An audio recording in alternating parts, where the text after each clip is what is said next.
Hello friends, എല്ലാവർക്കും കാറ്റത്ത് കിളിക്കൂടിൽ ഇനി വരാനിരിക്കുന്ന നല്ലൊരു അടിപൊളി എപ്പിസോഡിൻ്റെ റിവ്യൂവിലേക്ക് സ്വാഗതം. ഈ ഒരു റിവ്യൂ നിങ്ങൾക്ക് ഇഷ്ടപ്പെടുന്നുണ്ടെങ്കിൽ വീഡിയോ ഒന്ന് ലൈക്ക് ചെയ്യാനും ചാനൽ കൂടി ഒന്ന് സബ്സ്ക്രൈബ് ചെയ്ത് സപ്പോർട്ട് ചെയ്യാനും മറക്കല്ലേ ഫ്രണ്ട്സ്. ഹരീഷിൻ്റെയും നീതുവിൻ്റെയും പ്രണയബന്ധം അറിഞ്ഞ നീതുവിൻ്റെ വീട്ടുകാർ ആ ബന്ധത്തെ പരമാവധി എതിർക്കാൻ ശ്രമിക്കുന്നുണ്ടെങ്കിലും നീതു ഒട്ടും തന്നെ വഴങ്ങുന്നില്ല. വീട്ടുകാർ നീതുവിൻ്റെ മനസ്സ് മാറ്റിയെടുക്കാൻ ശ്രമിക്കുന്നുണ്ടെങ്കിലും ഹരീഷിനെ മാത്രമേ വിവാഹം കഴിക്കൂ എന്നുള്ള ഉറച്ച നിലപാടിലായിരിക്കും നീതു.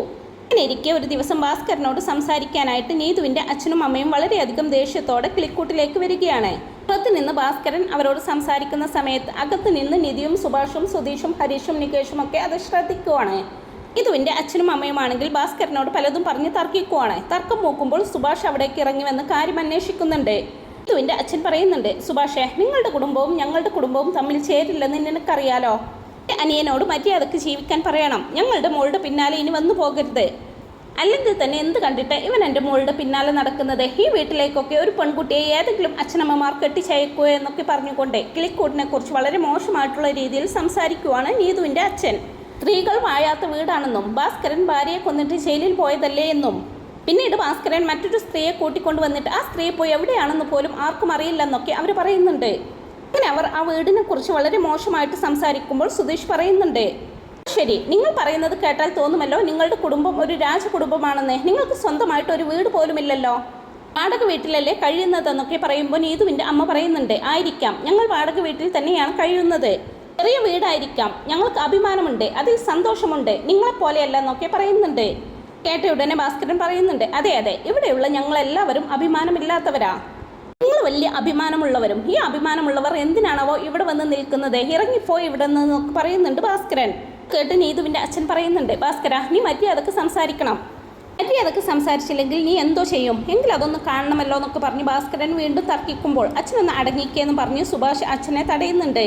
ആ സമയം പുറത്തേക്ക് ഇറങ്ങി വന്ന നിധി അവരുടെ സംസാരം ശ്രദ്ധിക്കുവാണ്. നീതുവിൻ്റെ അമ്മ വീണ്ടും പറയുന്നു, ഞങ്ങളുടെ വീട് ചെറുതാണെങ്കിലും വാടക വീടാണെങ്കിലും ഞങ്ങൾക്ക് അതിലൊരു അഭിമാനമുണ്ട്. നിങ്ങളുടെ വീടിനെ കുറിച്ച് ഈ നാട്ടുകാരെ എന്തൊക്കെയാ പറയുന്നതെന്ന് വല്ല ബോധവുമുണ്ടോ നിങ്ങൾക്ക്? ഈ നാട്ടിലുള്ള ആരോടെങ്കിലും ചോദിച്ചാൽ നിങ്ങളുടെ കുടുംബത്തെക്കുറിച്ച് നല്ലത് പറയുമോ? എന്നിട്ടും നിൻ്റെയൊക്കെ ഒരു അഹങ്കാരം നോക്കണേന്നൊക്കെ പറയുമ്പോൾ ഭാസ്കരൻ പറയുന്നുണ്ട്, അതെ, പിന്നെ നിങ്ങളൊക്കെ ചോദിച്ച ഉടനെ ഈ നാട്ടുകാർ കോടികൾ എടുത്തു തരുമല്ലോ. അത്രയ്ക്ക് അഭിമാനികളും നല്ല പേരുള്ളവരുമല്ലേ നിങ്ങൾ. നാട്ടുകാർക്കൊക്കെ എന്താ നിങ്ങളോടുള്ള ഇഷ്ടം? കടക്കാരൊക്കെ എന്നും നിങ്ങളുടെ വീട്ടുമുറ്റത്തുണ്ടല്ലോ. കടം വാങ്ങിയ പൈസ തിരിച്ചു കൊടുക്കാത്തതിൻ്റെ പേരിൽ പലരും ആ വീട്ടുമുറ്റത്ത് വന്ന് ബഹളമുണ്ടാക്കാറുണ്ടല്ലോ.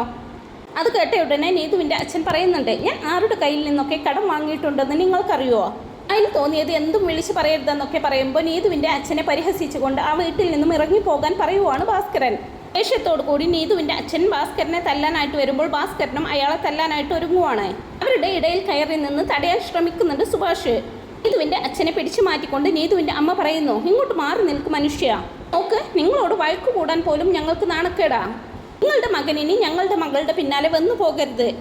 മര്യാദക്ക് നിർത്തിക്കോണം അവനെ എന്നൊക്കെ പറയുമ്പോൾ ആദ്യം നീ നിന്റെ മകളെ മര്യാദ പഠിപ്പിക്കാൻ നോക്ക്. അപ്പോൾ നീതുവിൻ്റെ അമ്മ പറയുന്നുണ്ട്, ഞങ്ങളുടെ മകളെ ഞങ്ങൾ അടക്കവും ഒതുക്കത്തോടും കൂടിയാണ് വളർത്തുന്നത്.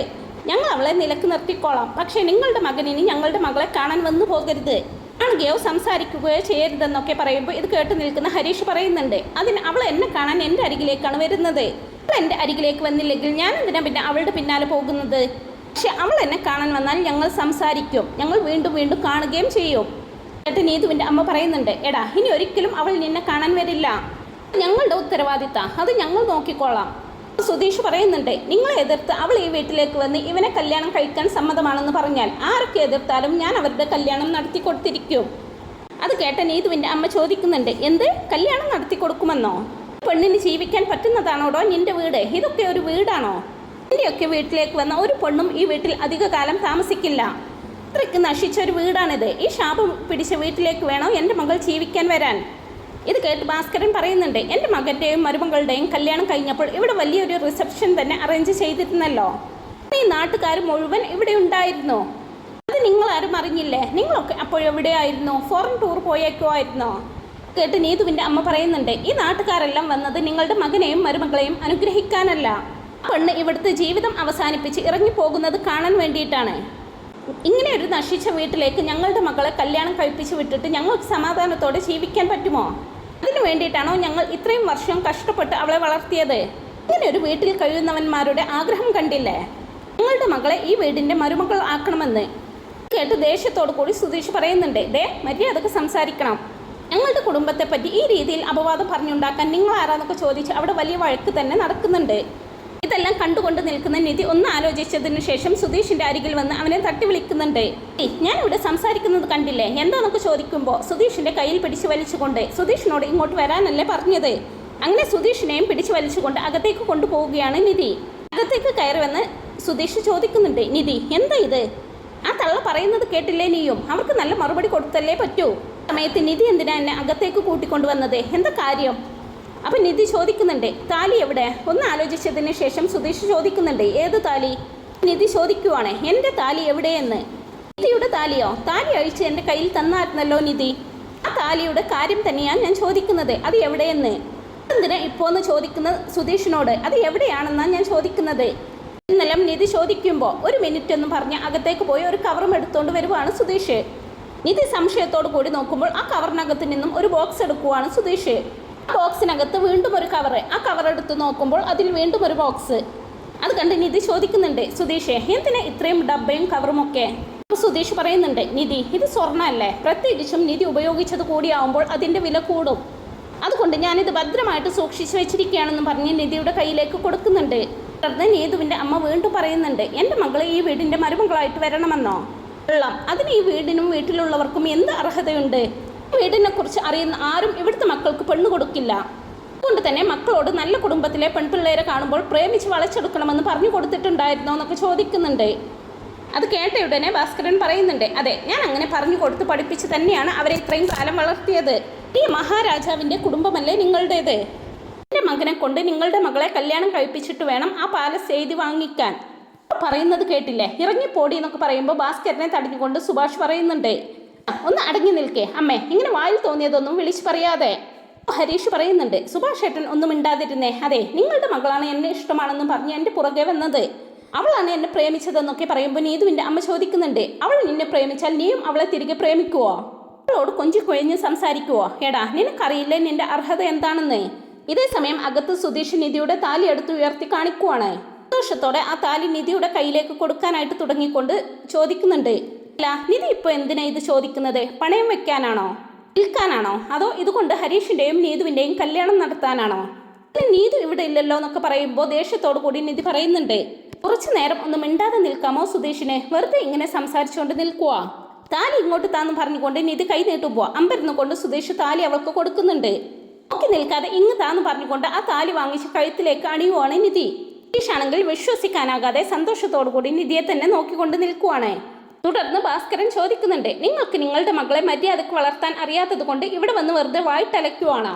ഞാൻ എന്താണോ പറഞ്ഞത്? അനാവശ്യം പറയരുതെന്നും പറഞ്ഞുകൊണ്ട് നീതുവിൻ്റെ അച്ഛൻ ഭാസ്കരനെ അടിക്കാനായിട്ട് വരുമ്പോൾ ഭാസ്കരനും തിരികെ അടിക്കാനായിട്ട് ഒരുങ്ങുവാണ്. അത് കണ്ട് അവരെ പിടിച്ചു മാറ്റാനായിട്ട് തുടങ്ങുവാണ് ഹരീഷും സുഭാഷും. എല്ലാം കണ്ട് ടെൻഷനോട് കൂടി നിൽക്കുവാണ് നികേഷ്. അതേസമയം സുധീഷ് നിധിയോട് ചോദിക്കുവാണ്, നിധി അഴിച്ചു തന്ന താലി വീണ്ടും അണിഞ്ഞിരിക്കുവാണോ? ആ സുധീഷ് എന്നും പറഞ്ഞുകൊണ്ട് സുധീഷിന്റെ കൈ പിടിച്ചുകൊണ്ട് നിധി പുറത്തേക്ക് പോകുമ്പോൾ വിശ്വസിക്കാനാകാതെ നിധിയുടെ പിന്നാലെ പോകുവാണ് സുധീഷ്. നിധുവിന്റെ അമ്മ ബഹളം വെക്കുമ്പോൾ അവർക്കിടയിലേക്ക് വന്ന് നിധി പറയുന്നുണ്ട്, നിർത്താനല്ലേ പറഞ്ഞതെന്നൊക്കെ പറയുമ്പോൾ എല്ലാവരും തിരിഞ്ഞ് നിധിയെ നോക്കുമ്പോൾ നീതുവിന്റെ അമ്മ ചോദിക്കുന്നുണ്ട്, ആരാടി പുതുതായിട്ട് വന്ന് ബഹളം വെക്കാൻ? അപ്പൊ നിധി ചോദിക്കുന്നുണ്ട്, നിർത്താനല്ലേ പറഞ്ഞത്, എന്താ നിങ്ങളുടെ പ്രശ്നം? സുഭാഷ് പറയുന്നുണ്ട്, മോളെ നിധി മോൾ അങ്ങോട്ട് മാറി നിൽക്ക്, മോൾ ഇതിൽ ഇടപെടണ്ട. അപ്പൊ നിധി പറയുന്നുണ്ട്, സുഭാഷ് ഏട്ടാ ഇത്രയും നേരം നിങ്ങൾ എല്ലാവരും സംസാരിച്ചില്ലേ, ഞാനൊന്ന് സംസാരിച്ച് നോക്കട്ടെ. അല്ല എന്താ നിങ്ങളുടെയൊക്കെ പ്രശ്നം? ഒരു പെണ്ണിന് ഈ വീട്ടിൽ ജീവിക്കാൻ പറ്റില്ല എന്നല്ലേ? എന്നിട്ടിപ്പോൾ ഞാൻ ഈ വീട്ടിലല്ലേ ജീവിക്കുന്നത്? ഞാൻ സുധീഷിനെ കല്യാണം കഴിച്ച് ഈ വീടിന്റെ മരുമകളായി വന്നിട്ട് എത്രയോ മാസങ്ങളായി. ഞാൻ നല്ല സന്തോഷമായിട്ടല്ലേ ഈ വീട്ടിൽ ജീവിക്കുന്നതെന്നൊക്കെ ചോദിക്കുമ്പോൾ ഇത് കേട്ട് നീതുവിന്റെ അച്ഛനും അമ്മയും ഉത്തരം മുട്ടി നിൽക്കുമ്പോൾ പുഞ്ചിരിയോടുകൂടി പരസ്പരം മുഖാമുഖം നോക്കുവാണ് ബ്രദേഴ്സ്. ഭാസ്കരനും സന്തോഷത്തോടു കൂടി നിധിയെ തന്നെ നോക്കി നിൽക്കുന്നു. നിധി വീണ്ടും പറയുന്നുണ്ട്, ഞാൻ ഇവിടെ വന്നപ്പോൾ നിങ്ങളെല്ലാവരും എന്താ പറഞ്ഞത്? ഇവിടെ ജീവിക്കില്ല, അവൾ വന്ന വേഗത്തിൽ തന്നെ ഓടിപ്പോകുമെന്നൊക്കെയല്ലേ പറഞ്ഞുകൊണ്ടിരുന്നത്. എന്നിട്ടിപ്പോൾ ഞാൻ ഈ വീട്ടിൽ തന്നെയല്ലേ ജീവിക്കുന്നത്, അതും വളരെ സന്തോഷത്തോടെയും സമാധാനത്തോടെയും കൂടി. ഈ വീട്ടിലുള്ള ആരെങ്കിലും എന്നെ എന്തെങ്കിലും ചെയ്തോ? നിങ്ങളും നിങ്ങളുടെ വീടിന്റെ അഭിമാനത്തെക്കുറിച്ച് പറഞ്ഞല്ലോ. അതിനെക്കാട്ടിലും അഭിമാനവും സമ്പത്തുമുള്ള കുടുംബത്തിൽ നിന്നും വന്നവളാ ഞാൻ. എല്ലാ രീതിയിലും സൗകര്യങ്ങൾ കൂടിയുള്ള കുടുംബത്തിൽ നിന്നും വന്നത്. അച്ഛൻ, അമ്മ, ഏട്ടൻ, ഏടത്തി, അങ്ങനെ ഒരുപാട് പേർ എൻ്റെ വീട്ടിലുമുണ്ട്. എല്ലാം വേണ്ടെന്ന് വെച്ചിട്ടാണ് സുധീഷിന്റെ ഭാര്യയായിട്ട് ഞാൻ ഈ വീട്ടിൽ ജീവിക്കുന്നത്. ഇവരെല്ലാവരും എന്നെ പൊന്നു പോലെയാണ് നോക്കുന്നത്. ഇതെല്ലാം കേട്ട് സന്തോഷത്തോടു കൂടി നികേഷിനെ ചേർത്ത് പിടിച്ചുകൊണ്ട് സുധീഷ് പതിയെ പറയുന്നുണ്ട്, നികേഷേ, നിധി ഞാൻ കെട്ടിയ താലി അണിഞ്ഞ് എന്തൊക്കെയാ പറയുന്നതെന്ന് നോക്കിക്കേ. ഭാര്യയായിട്ടാണ് അവൾ സംസാരിക്കുന്നത്. എനിക്കിതെല്ലാം കേട്ടിട്ട് കുളിര് കോരുന്നുണ്ട്. ഇത് വീണ്ടും ചോദിക്കുന്നുണ്ട്, ഞാൻ ഈ വീട്ടിൽ നന്നായിട്ട് തന്നെയല്ലേ ജീവിക്കുന്നത്?